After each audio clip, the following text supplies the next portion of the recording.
Picture a dam. Not a massive concrete wall holding back a raging river. A quiet, modest dam in the hills, the kind that holds exactly enough water for a small village to survive a dry season. Built carefully, built to last. Now, picture 7 tiny cracks in that dam. Not one big break. 7 small ones. Each one no wider than a finger. Each one, on its own, looks harmless. Ignorable. The kind of thing you tell yourself you'll fix later, when you have more time, when things settle down. But water doesn't wait. Water finds every crack, every morning, without fail.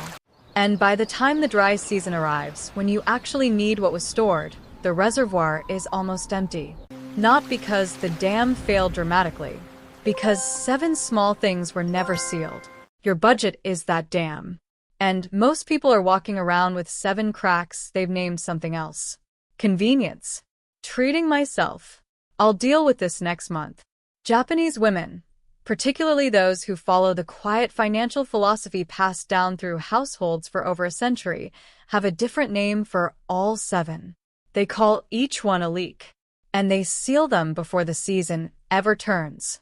Today we're going to find every single crack, what it costs you, why it keeps reopening, and the specific Japanese principle that finally closes it for good. Stay until the 7th one. That's the crack nobody talks about, and it's probably the most expensive thing in your budget right now. Crack number 1. The subscriptions you've stopped noticing. Somewhere in your bank statement, there is a charge from a service you haven't opened in 4 months. You know this. On some level, you've always known this. But it's small enough that it never quite rises to the top of the pile, and so it keeps renewing, month after month, with the quiet patience of something that knows you've forgotten it exists. In Japan, there is a word that captures the feeling of this exact moment, madanai. It translates roughly as what a waste, but the emotional weight behind it is much heavier than that. It's the specific ache of watching something valuable drain away for no reason, of knowing better, and doing nothing anyway.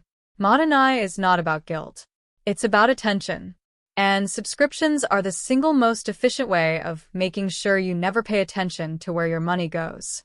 A streaming service you watch twice a year. A wellness app you downloaded during a hopeful January. A cloud storage plan you upgraded because deleting photos felt hard that afternoon. Each one feels reasonable in isolation. Together, they form a slow, invisible drain that Japanese household managers treat as completely unacceptable, not because the individual amounts are catastrophic, but because paying for nothing is the fastest way to teach your brain that money doesn't matter. The seal. Once a month, open your statements and find every subscription. Ask one question. Did I open this in the last 30 days? If the answer is no, it leaves. This is Dan Sherry applied directly to your bank account. Refuse what no longer serves, dispose of what has overstayed its welcome, and separate your spending from the habit of unconscious accumulation. Crack number 2.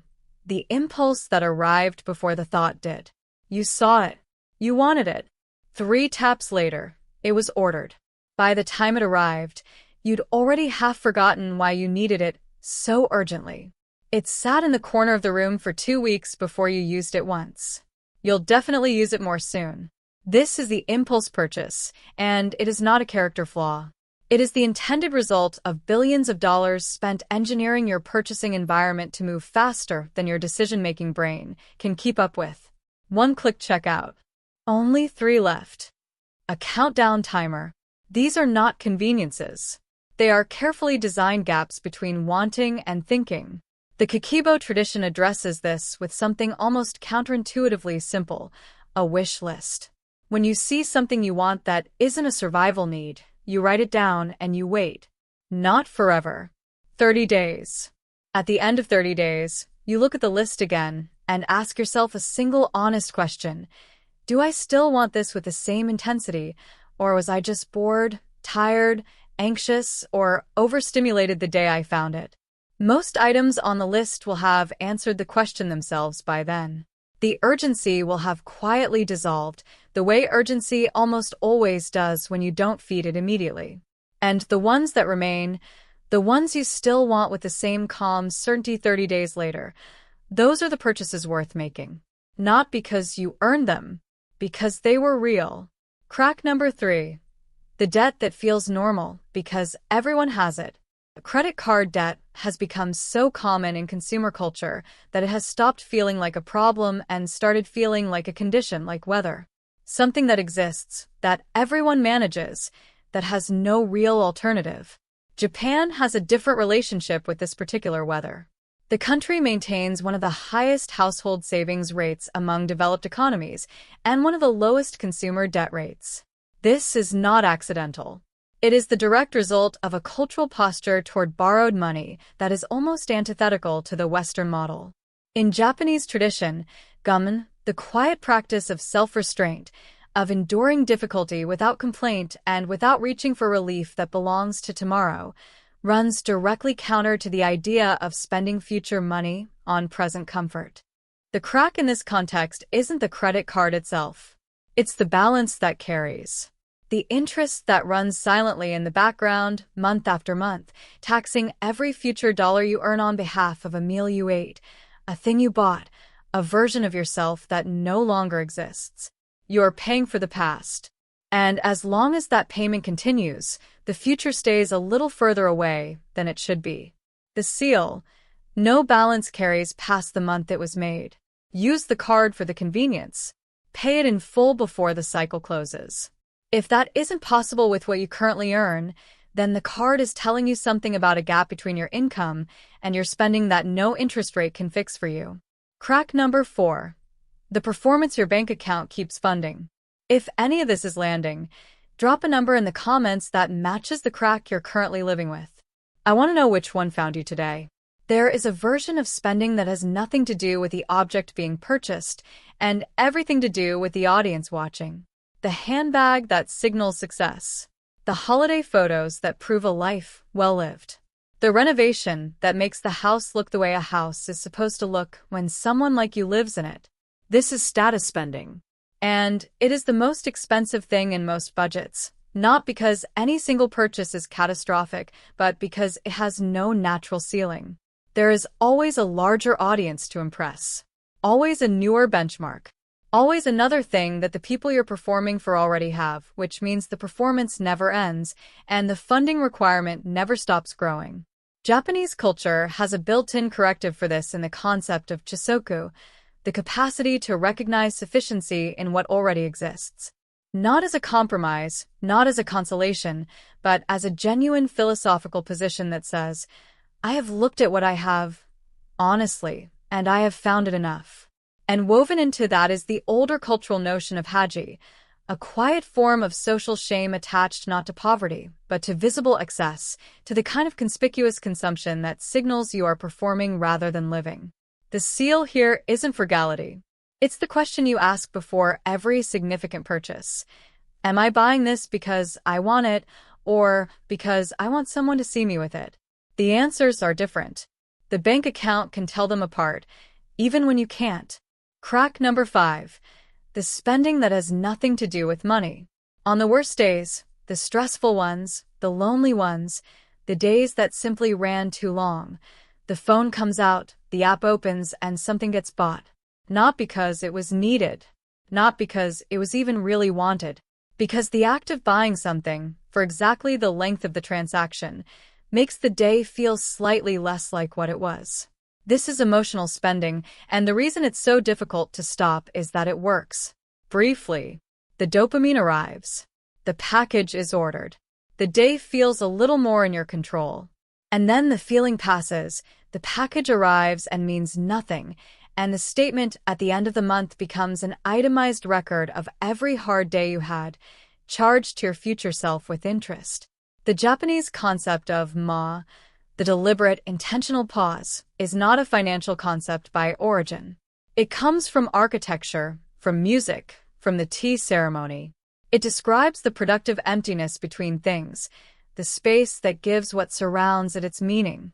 But applied here, ma is exactly what emotional spending destroys and what restoring it requires, a gap, however small, between the feeling and the response. 10 seconds.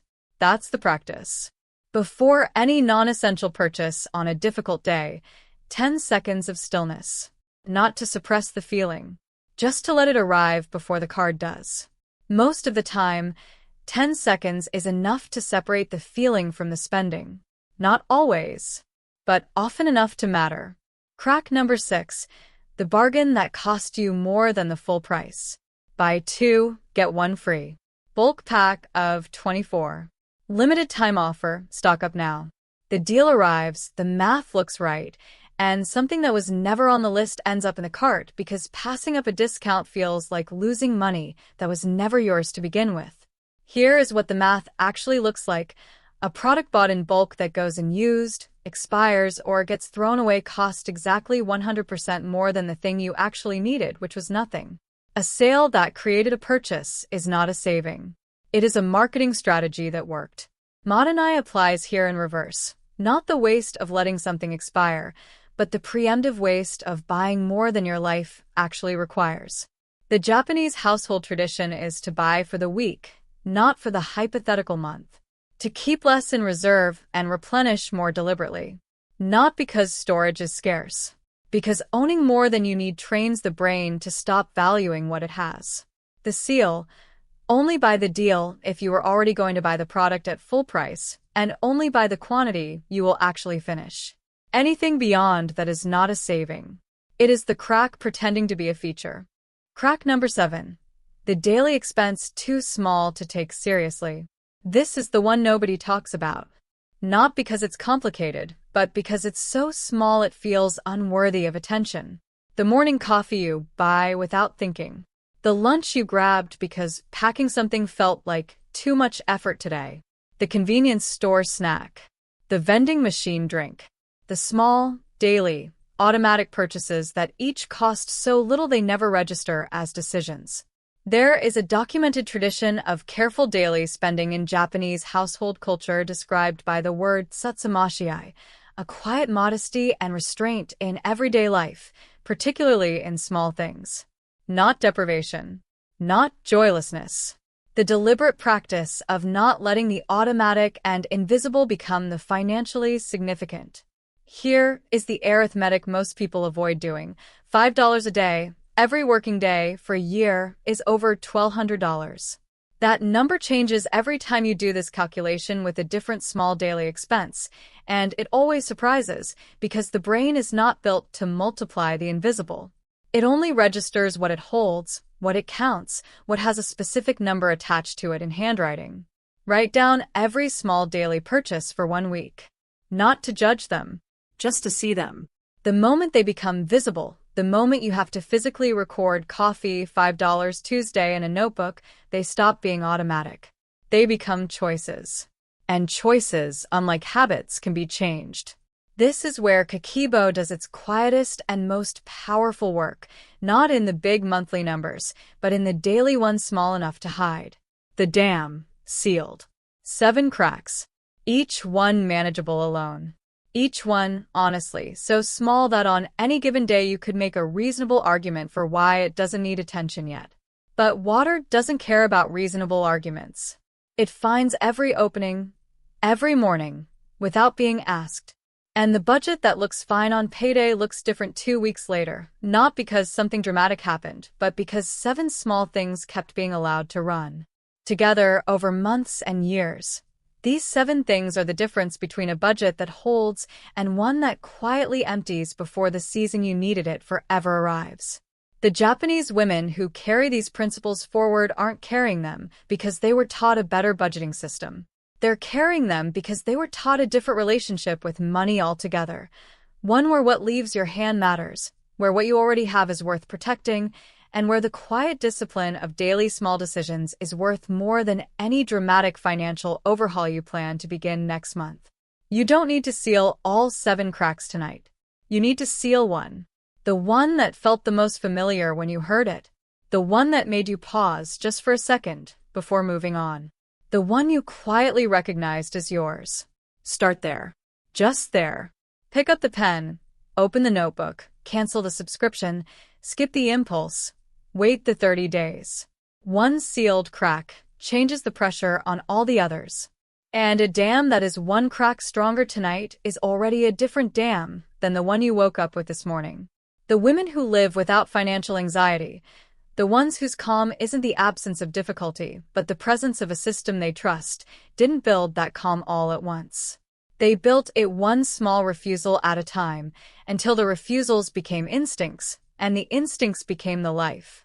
If this found the crack you've been stepping around for months, send it to one woman in your life who needs to hear it before her next bank statement arrives.